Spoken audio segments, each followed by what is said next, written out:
children after school, civilians, not soldiers, people just trying to make it day by day. We have supported state terrorism against the Palestinians and black South Africans, and now we are indignant because the stuff we have done overseas is now brought right back into our own front yards. America's chickens to roost. Yes, ladies and gentlemen, welcome back. Joining us now, our friend Jim Hoft, founder and chief blogger at the Gateway Pundit and winner of the Reed Irvine Accuracy and Media Award, I might point out. Jim, welcome, sir. Always a pleasure. That was, of course, Reverend Wright, and the headline on your blog, when I saw it, I think I saw the story late last night. Chickens come home to roost. Jeremiah Wright's daughter is sent to prison.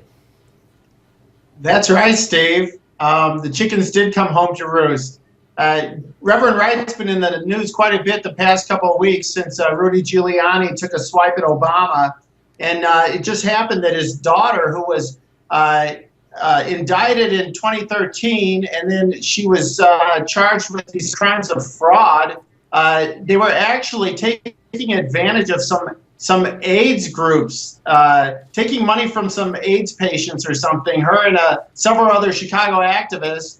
She was charged and found guilty, and for some reason she hasn't gone to prison yet. But this past few weeks, the judge found that she was breaking her probation, and so he has decided to send her to prison. Yeah, and the reason, she did something while she was awaiting sentencing, I guess, and so they decided to lock her up. And she was one of a dozen or so Democrats back in 2013 who embezzled all kinds of funds, that $13 million that could have gone to AIDS victims and drug dependent people and people in need, and instead they were convicted of what, embezzling the money? Right, embezzlement and fraud. And she was charged, I believe, with at least 10 counts of fraud. So she was in this pretty deep, but she'll be in prison now. I'm taking bets, Jim. Jim, I'm taking bets on his way out, she gets a pardon. You know what? Several people commented on the blog that that's what's going to happen. I believe it. Really? Okay. So I'm not alone. All right, let's talk about what the Justice Department did today and what they said. First, they announced that, guess what? There are no charges to prove that George Zimmerman is guilty of violating the civil rights of Trayvon Martin. But just because we can't prove it, we in no way condone the shooting, and we must recognize the tragedy of the lost life of a teenager. Now, any parent could sympathize and empathize with, the loss of a teenager, of a child. That's horrific. But why is it incumbent upon the Justice Department to point that out and to say they don't condone the shooting, when a jury found he was perfectly justified for shooting, and probably he saved his own life by shooting? Absolutely, and I posted today a couple of pictures of George Zimmerman after the beatdown he got from Trayvon Martin. As you recall, he had I believe a broken nose, at least a bloody nose. His head was being bashed on the cement, so he had some scabs on the back of his head. He wasn't in very good shape after Trayvon got done with him. And so it's just one of these sham mock trials or whatever that the Justice Department is pulling in the past couple of years under Eric Holder. There's also one going on now in Ferguson, Missouri, which is close by my home, where they couldn't get Darren Wilson on any civil rights charges, so now they're just going after the whole Ferguson Police Department. Yeah, for targeting blacks. I'm right. Sorry, isn't Ferguson overwhelmingly black? 60-70% black. That's right.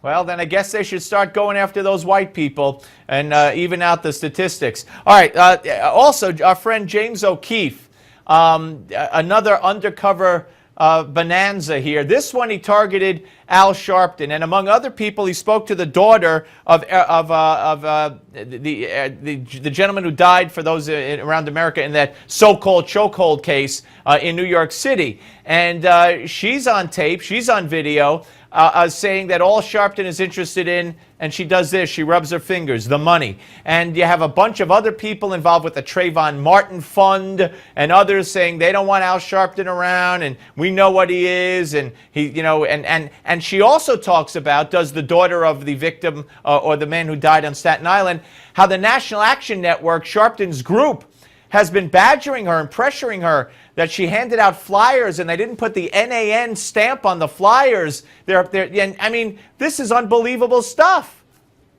Yeah, it really is. And of course, Sharpton was doing the same thing here in St. Louis with the Michael Brown family. I did have some correspondence with James O'Keefe today. And just for your viewers who are watching today, there's more to come. James says there's more video that he's going to be releasing, so that ought to be interesting. But this has not been a good week for Al Sharpton.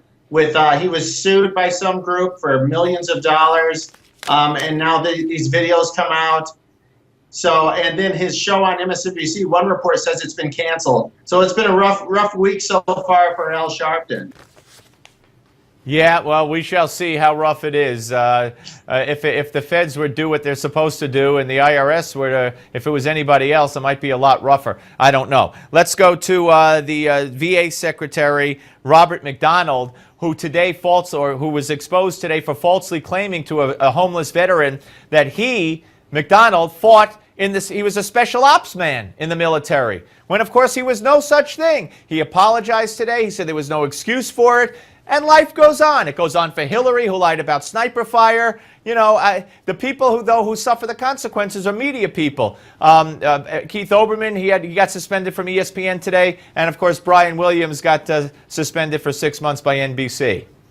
Right, and for Olbermann, he's lucky. It was just today that his comments finally caught up to him, because he's on Twitter. He's always going after people for some political reason. It's pretty disgusting to think that he's a sportscaster and promoting that filth on his Twitter page. And but with this VA director, he's speaking to some homeless veteran, and this is what CBS did. Yeah, and Jim, I got to interrupt, Jim. The video and everything, the story's on your website, the Gateway Pundit, and we got to go. But always great to talk to you, sir. Thank you very much.